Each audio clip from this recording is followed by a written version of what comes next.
Great. I'm Henry Brodaty, and I was a member of the Mckeon Strategic Review of Health and Medical Research Australia.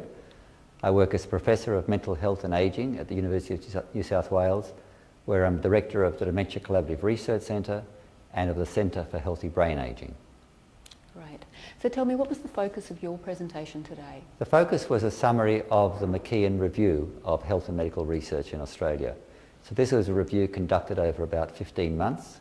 The report was handed to Minister Plibersek in February, released publicly in April, and it makes 21 recommendations about improving health and medical research in Australia. And what's been the response to the review report? The response has been very positive from the research community, who are mainly the ones who read it. We've had positive response from the government and from the opposition about it, but we have not had a great community response to it, and we're waiting to see what will happen as far as implementation of the recommendations. And what for you were the key recommendations that flowed from the report? The key recommendation was to embed health and medical research into the health system. We've had a divergence of the research arm and from the delivery arm, and we need to reintegrate those. And to do this by establishing integrated health research centres, by providing protected time for health practitioners interested in research, by advancing public health research. The second, a second main objective is to try and the second main objective is to improve conditions for the research workforce. Currently there's a great bottleneck between the number of people doing postdoctoral degrees or people doing doctorates and then going on to postdoctoral degrees, and then there's nowhere for them to go. So having alternative career structures, looking at ways to enhance people coming into the research workforce and having career pathways that they can go down. A third thing is the granting process, which currently is quite onerous, both for people writing grants and for people reviewing them. We need to enhance commercial projects, because this is a great contributor to the Australian economy. People don't realise that people working in biomedical research actually contribute more to the Australian economy than the automotive industry. So it's a big part of the Australian economy. We are now a very expensive country to do drug trials, and we need to be able to improve the system, make it more efficient, enhance patient recruitment, enhance the ethics system and the governance system for those trials to make us competitive globally. We need to enhance in philanthropy, and Australia lags behind the United States and Canada, for example, in raising philanthropic dollars for health and medical research.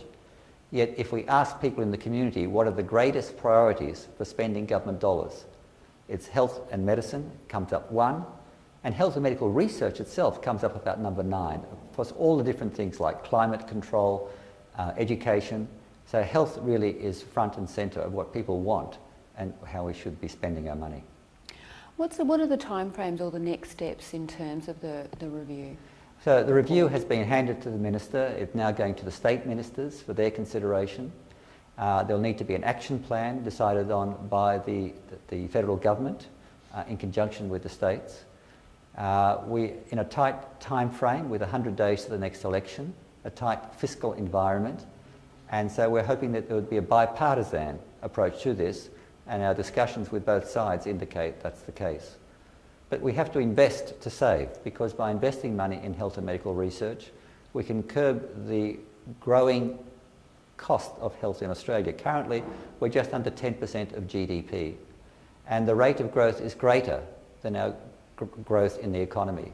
And at that rate of growth, it'll be unsustainable unless we can find better ways to deliver health and medical care in a more efficient way with better outcomes. So for ARC's members listening to you today, yes. What are the key things that you'd like them to take away? Well, the importance of health and medical research, the importance of clinical trials, which I know that they're very wedded to, the ways that we can try and improve the clinical trial process, both the commercial side and the non-commercial side, looking at the process side of things and looking at incentives to encourage that. Great. Adrian, is there anything else that you'd like to cover? Feel free to. I've got one question, and maybe left field, so feel free not to. Yes. Maybe not to answer if necessary. One of my observations has been that people create an interest in research when they start their master's or PhD program or honours thesis, and it's not really embedded within medicine or within allied health courses. And it seems to me that we need to build an awareness and almost a love and a need for medical research and challenging our beliefs and opinions at the undergraduate level. And that may help create that workforce structure. Any thoughts in that area? So there's a great challenge in attracting people who are going down clinical paths into research. We know medical graduates are staying away from research in droves. The path for being a researcher is difficult, the pay is poor, and the future uncertain. So it's very hard to attract doctors in particular to go into research. And that's been a real struggle.